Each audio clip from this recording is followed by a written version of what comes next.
What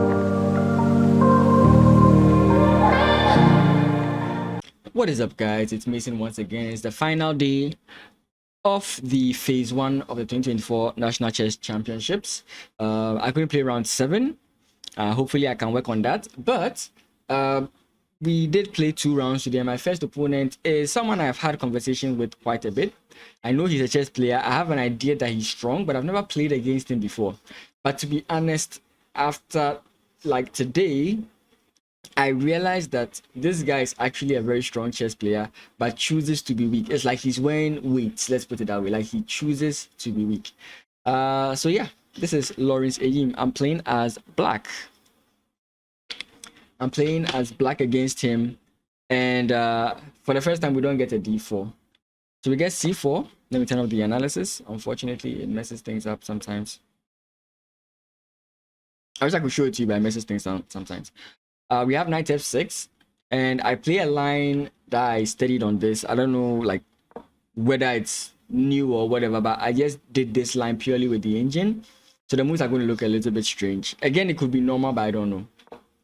e5, bishop to g2, d5, he takes d5, knight takes d5, knight c3, knight takes c3, bishop b takes c3, c5, d3, and then knight c6. So this is basically the line that I've learned with the engine, but from this point I often get confused as to what to do.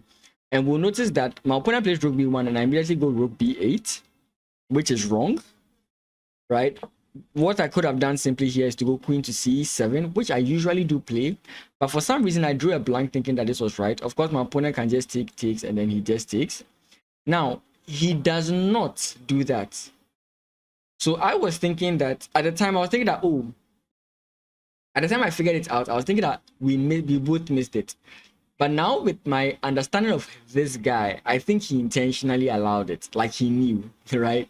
But anyways, it's like he wanted to play. Bishop to d6, castles, knight goes to d2, and I felt his plan was to attack my bishop, right, like here. So I here played f4, but he goes in this way, and I go bishop to c7, which maybe was wrong. My initial thought was the bishop is already bad, there's no reason to save it, but I was thinking about the future prospect of this bishop attacking on the king side, which is why I wanted to keep it. But then eventually, I mean, so like what I meant was I wanted to go this way, he takes, I take, and I'm fine, right? That's what I was thinking. But I decided to keep the bishop, and now we get into this position where there's a lot of like pressure on me. I don't know when I'm ever going to get to play this move, hold the position. Like my position feels very loose and very weak. My opponent goes queen to b3. I go bishop to e6, queen to b5, bishop to b6. He plays rook to b2, and then I go bishop takes. Now I think the reason he played rook to b2 was because of a very funny line I can't seem to remember. Wait, I don't think it was here. Rook b2 takes, queen takes, check, comes in here. He plays e3, I play f4. He plays d5, e takes d5, pawn takes d5. I play f3. And my point is, okay, now the bishop is locked up. There are pawns in the center, but after this guy moves, I'm going to trade off. At least I'm going to play an IQP, if possible. But then, after bishop h1, queen e4. Queen e4 holds the position, prevents him from taking. Even if you do take with your bishop, what was the point? Yeah, even if you do take with your bishop takes, pawn takes, and now you don't have this pressure here. Yes, you've won the pawn, but it's not that big of a deal, in my opinion. And there's also, like, for example, if you take here, there's plans of getting my knight in here to harass your king, right? For example, takes, queen takes, and then there's annoyance on your king, right? So my opponent goes queen to c2. I trade off. I play pawn takes. And yeah, I have to emphasize this. So here I was thinking very hard, and I saw a line. Now, I very much knew that I would be hanging this. And I was thinking about something along these lines, like here. If bishop takes, I have pawn takes, and the position is just completely fine. But he mentioned something like along the lines of if I did that, then he would go straight here or something of that sort. I did consider this line, but for some reason I didn't like it. But instead, I saw a very interesting line here, and I'm sure you see it as well by this point, that after c takes, yes, I'm giving up my rook, but there's a very nice prospect. And what's that prospect? The prospect is simply after takes, if I take back and my opponent takes, I have knights here attacking the rook. If the rook hides somewhere or even goes aggressive, I don't know how you go aggressive, but let's say the rook comes in here or even comes in here, I have this move, which is basically checkmate. And since my opponent can't allow that, I have takes, and then here I can then, for example, play bishop takes and then have a good day, right? So I saw this line and I felt this line is very good. I think I should go for it. And since I'm sacrificing, it's highly likely my opponent will fall for it, sort of. And Engine actually likes this move. He doesn't think this move is that bad. So we have like c takes d4, bishop takes f8, rook takes f8, and then my opponent realizes everything here and then he plays this move. So d5 really does help my opponent. I go d3, still trying to go for my idea because I still think it messes up my opponent, and that if anything at all, I am getting my rook back, which is why I still went for the move. My opponent went rook to d2 and I went knight to d4, and my point was if you take, I win. And I don't know what my opponent is going to do over here.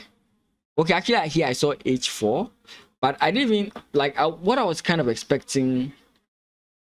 I think was like pawn push here, then takes or something of this sort. Like I was thinking that I would kind of get this, or even maybe this is even better because now when the rook tries to defend, you still have this, right? So I was thinking along these lines, so I didn't calculate so much into this. I did see this move, but the moment I thought that I had something. But the moment he played the move and I looked at the position, I realized actually I was deceiving myself.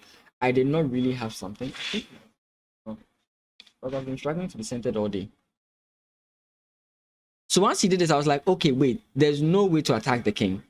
And if anything, I need about 2 moves. And in 2 moves, he's going to capture these 2 pawns. So I'm like, what exactly can I do? Right? So I tried to force the issue. I went g4, g5, takes. Still doesn't work, right? So I was even thinking about sacrificing this guy as well. Takes. But then I still need 2 moves, right? I need 2 moves. Or maybe even here, I could go check. King comes in here, takes. So maybe I could have gone for this. For some reason, there was something irking me about this. I think after this, he doesn't have to take. He can just play pawn push. Is the thing, and I just can't get to this rank, right? So then I realized, okay. So I realized that okay, now I've messed up. I play my knight back. Rook takes, knight takes. Rook takes, knight takes. My opponent plays e5. I go knight takes. The king goes in here. I go takes. Rook takes. I come in check. King comes in here and I hallucinated here for some strange reason. Now, the simple thing to do is to go takes, takes, takes. And this is much easier to defend. Again, I still think it's losing, but this is much easier to defend, right? Instead, I see some strange idea where like I don't even know what I was thinking. Takes, takes, and now I'm losing. What makes this worse is that my opponent has this pawn. We just kept on playing, and eventually, actually I played a very nice idea here. If my opponent takes, I just take this guy. Still losing, but fine. And eventually we get into this position where he can't take the pawn because if I take, he just plays pawn push and I have nothing, right? Unfortunate. Very unfortunate. So I lost against Lawrence Ayim. Already I knew that my chances were gone, but I thought today I could gain rating. And the first game was bad. Now we jump on to the next game, my final game of the tournament. And my opponent's name is Ben Eduse, and I'm playing as white. I have never heard of this guy, nor have I played against him. But what I noticed was that he was always on the lower boards, and he was beaten by some of the like quite weaker rated players. So I thought I concluded that I was playing someone who does not really understand chess. That's how I perceived it. Funny enough, I also came for this game quite late.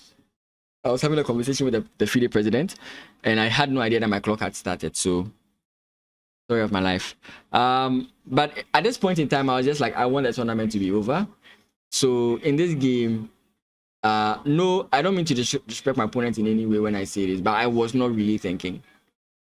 I played my moves quick and fast. I just want the tournament to be over. I did not want to play much chess.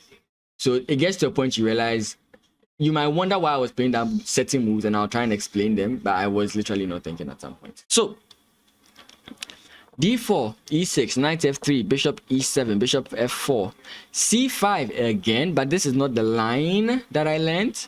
So I went e3, knight c6, knight c3, knight f6, and that's a inaccuracy because I simply go knight to b5. My opponent makes another inaccuracy here by going d6.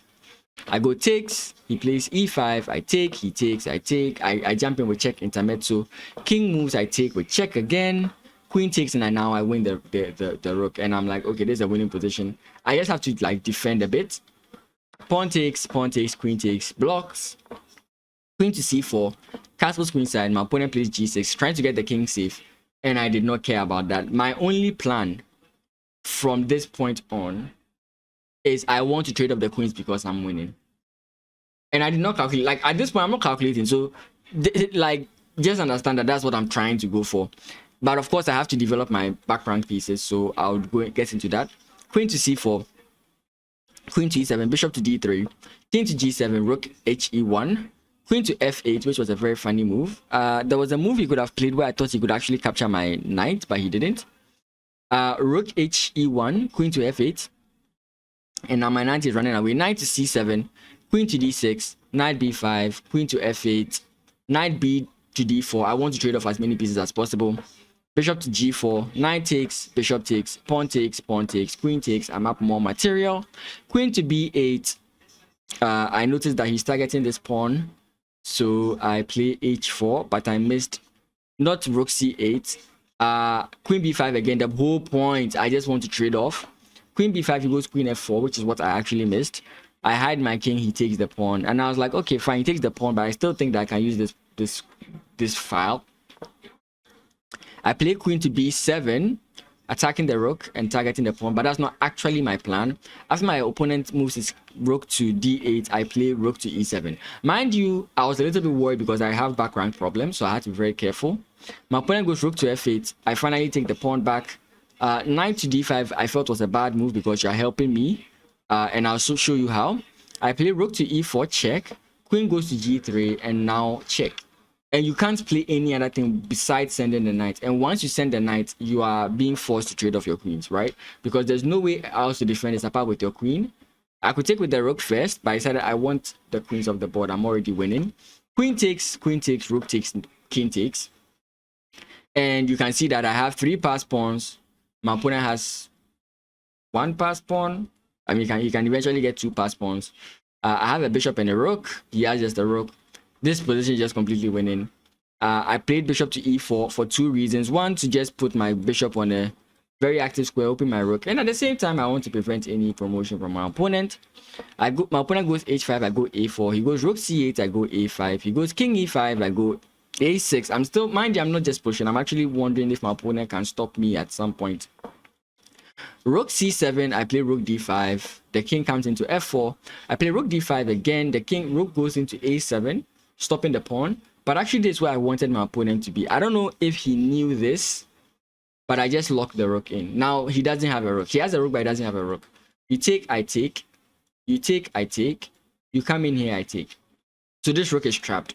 In as much as, yes, you can see that my bishop is also trapped, not so much. My bishop can actually move. Now, opponent plays h4. I go rook b4, and I wanted a specific line, and my opponent entered that line. And that line is if king g3, rook g4, and then king h3. And now you get the point. The king is also stuck here, and the rook is also stuck. So my opponent is basically not playing chess at this point. b4.